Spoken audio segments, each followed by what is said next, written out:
Le Kodiak vs l'ours polaire. Qui gagnerait le combat? Qui gagnerait un combat entre un ours Kodiak et un ours polaire? Un affrontement entre un ours polaire et un ours Kodiak est une pure fantaisie humaine qui ne pourrait jamais se produire dans la nature. En effet, les ours polaires règnent sur la banquise arctique, tandis que les ours Kodiak sont isolés dans l'archipel Kodiak depuis environ 12 000 ans. Donc, leurs chemins ne se croisent jamais. L'ours polaire et l'ours Kodiak sont deux espèces différentes, non seulement par leur régime alimentaire, leur habitat et leur répartition, mais aussi par leur comportement. Le seul trait commun entre ces deux prédateurs est leur taille. Ils sont presque du même gabarit. Quoi qu'il en soit, ce sont deux animaux fascinants par leur force extraordinaire et leur capacité à terrasser des proies bien plus grandes qu'eux. Taille et attributs. Les ours Kodiak sont la plus grande sous-espèce des ours bruns, ce qui leur a valu une réputation de force redoutable dans la nature. Les mâles peuvent atteindre environ 3 mètres de haut et peser entre 362 et 635 kg. Les femelles sont plus petites, mais restent tout de même très imposantes, pesant entre 226 et 317 kg. Cet ours particulier est de couleur brune, et la coloration de son visage est généralement plus claire que celle du reste du corps, ce qui permet de le distinguer des grizzlies. La tête massive de l'ours Kodiak est également un attribut qui lui est propre. Il possède également des dents et des mâchoires puissantes capables de déchiqueter rapidement leur proie. Leur corps massif leur permet de stocker des réserves de graisse. Les griffes d'un ours Kodiak sont très acérées et longues. Ils n'ont pas une très bonne vue, mais compensent par leur excellent sens de l'ouïe et de l'odorat. Les ours polaires sont des animaux extrêmement imposants. Bien que les deux sexes se ressemblent, les mâles sont environ 2 fois plus gros que les femelles. Un mâle adulte mesure entre 2,4 et 3 mètres de long et pèse entre 350 et 680 kg. Le plus gros ours polaire mâle jamais enregistré pesait 1002 kg.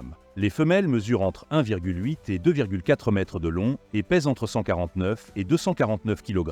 Cependant, les femelles peuvent doubler leur poids lorsqu'elles sont enceintes. Avec leurs petites oreilles, ainsi que leur queue et pattes courtes, les ours polaires sont adaptés à la vie dans le froid arctique. Leurs larges pattes aident à répartir leur poids sur la glace et la neige. Des griffes fortes et acérées sont également importantes pour avoir de l'adhérence, pour creuser la glace et pour tuer leur proie. Zone de répartition et habitat. La sous-espèce de l'ours Kodiak ne se trouve que dans l'archipel Kodiak, au sud-ouest de l'Alaska. Les îles sur lesquelles ils vivent comprennent Kodiak, Sitkalidak, Afoniak, Uganik, Chuyak, Raspberry et quelques îles adjacentes. Cela signifie que les ours ont une zone de répartition d'environ 13 000 km² d'îles. Ces grands mammifères vivent exclusivement dans des climats subpolaires, juste en dessous du cercle arctique. L'archipel est proche de l'océan, ce qui offre une variété de sources de nourriture. Sur les îles, les habitats peuvent aller de la forêt dense aux montagnes glacées. Certaines îles ont également des toundras plates, des collines, des ruisseaux et des lacs que les ours utilisent également. Dans certains cas, les ours Kodiak fréquentent des zones plus urbaines, en particulier les décharges. La plupart des ours polaires vivent au nord du cercle arctique jusqu'au pôle Nord. Il existe quelques populations au sud du cercle arctique dans la baie d'Hudson au Manitoba, au Canada. Les ours polaires vivent en Alaska, au Canada, en Russie, au Groenland et sur certaines îles nordiques appartenant à la Norvège, comme le Svalbard. Les ours polaires dépendent de la banquise qui se forme au-dessus des eaux libres où vivent leurs proies, les phoques. Ils passent du temps sur la terre ferme lorsque la banquise n'est pas disponible. Les ours polaires sont d'excellents nageurs et parcourent de longues distances entre le rivage et la banquise si nécessaire. Cependant, si une tempête se lève pendant ces longues traversées de plus en plus fréquentes, ils peuvent se noyer. Ces longues nages et ces tempêtes sont aussi souvent difficiles pour les oursons. Pendant les périodes de dislocation de la banquise, les ours polaires nagent fréquemment entre les îlots de glace flottantes.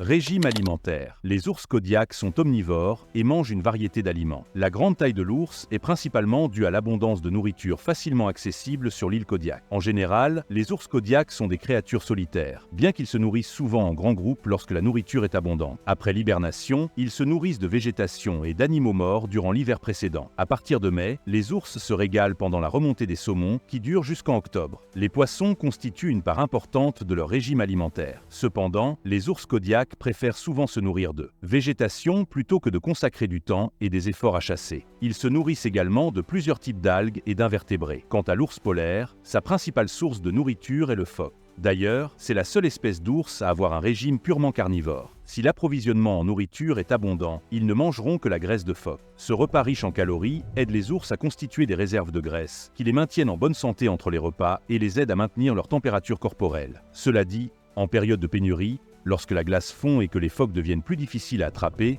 les ours polaires peuvent être contraints de manger d'autres aliments. Bien qu'ils ne soient pas adaptés à un régime végétarien, en situation de survie, Ils peuvent consommer de la végétation. Les ours polaires mangeront tout ce qu'ils peuvent trouver. Poissons, œufs, rennes, rongeurs, oiseaux et même des déchets humains. Comportement. Dans l'ensemble, les ours kodiaks sont solitaires. Ils vivront dans des zones où d'autres ours sont à proximité et se nourriront même des mêmes sources de nourriture, mais ils ne forment pas de clan. Les ours montrent leur dominance par le biais de différents bruits et de signaux corporels pour prévenir les conflits. Comme pour les autres espèces d'ours, le comportement varie en fonction de la proximité avec les humains. Les ours qui vivent dans des zones où la population humaine est plus importante seront principalement nocturnes, tandis que les ours dans des zones plus isolées sont actifs pendant la journée. Les ours polaires mènent généralement une vie solitaire, sauf lors de l'accouplement, lorsque les femelles forment un groupe familial avec leurs petits, ou quand plusieurs ours sont attirés par une source de nourriture, comme une baleine échouée. Pendant l'été, les jeunes ours polaires qui se trouvent sur la côte de la baie d'Hudson jouent souvent ensemble. Il est même observé que les ours polaires près de Churchill interagissent avec des chiens de traîneau attachés, sans pour autant les attaquer, bien qu'il en ait la capacité. Il est maintenant temps de déterminer qui gagnerait un combat entre ces deux colosses, l'ours kodiak ou bien l'ours polaire. Les ours polaires, malgré leur imposante stature, ont tendance à éviter les confrontations avec les grizzlies. Ils préfèrent souvent abandonner leur proie ou leur butin plutôt que d'engager un combat. Un fait surprenant illustre ce comportement. Un ours polaire de 680 kg battra généralement en retraite face à un grizzly ne pesant que 360 kg. Cette propension à l'évitement laisse présager que l'ours polaire serait encore moins enclin à affronter un ours kodiak. Ce dernier, pesant en moyenne 545 kg, représente un adversaire encore plus coriace. Non seulement plus massif que le grizzly, l'ours kodiak est aussi proportionnellement plus puissant, ce qui en fait une menace considérable même pour le roi de l'Arctique. À première vue, il semble que les ours polaires devraient dominer les ours bruns parce qu'ils sont plus gros. Une analyse plus approfondie des faits apporte plus de lumière sur la question. Un ours kodiak n'a peut-être pas grand-chose à envier à un ours polaire. Voici pourquoi. Les ours kodiaks se distinguent par leur puissance exceptionnelle, notamment au niveau de leurs membres antérieurs. Ils possèdent les pattes avant les plus robustes parmi tous les carnivores terrestres. Cette force provient de leur anatomie. Les bosses proéminentes sur leur dos ne sont pas de simples accumulations de graisse, mais des muscles puissants qui se connectent directement aux membres antérieurs. Cette configuration unique leur permet de générer une force colossale, essentielle pour creuser, grimper ou maîtriser des proies, offrant ainsi un avantage considérable dans leur environnement. Les griffes des ours polaires agissent principalement comme des crampons de 7 à 8 cm, assurant une bonne adhérence sur la glace. En revanche, les griffes des ours kodiak mesurent de 10 à 13 cm de long et sont beaucoup plus épaisses. Elles permettent de creuser d'énormes trous dans le sol avec aisance et peuvent infliger des dégâts bien plus importants que celles des ours polaires. Les ours kodiak rivalisent avec les ours polaires en ce qui concerne la taille de leurs canines et la force de leur morsure, qui atteint 540 kg de pression. Cependant, leur constitution est plus robuste. Tous ces attributs sont déjà impressionnants, mais l'atout maître de l'ours kodiak reste son endurance. En comparaison, les ours polaires possèdent également une grande endurance, notamment pour nager dans les eaux glacées. Toutefois, sur Terre, même dans les environnements les plus froids, ils surchauffent rapidement en raison de leur excellente isolation conférée par leur fourrure épaisse et leur couche de graisse. Si un jour l'ours polaire et l'ours kodiak se retrouvaient face à face, l'ours polaire passerait clairement un mauvais quart d'heure. Le kodiak, presque aussi gros que lui, est non seulement plus fort mais aussi beaucoup plus endurant sur la terre ferme. C'est simple, il a toutes les cartes en main. L'ours polaire, de son côté, n'est pas vraiment taillé pour ce genre de bagarre, et il le sait. Plutôt que de se lancer dans un combat perdu d'avance, il préférerait sûrement battre en retraite, histoire d'éviter des blessures inutiles.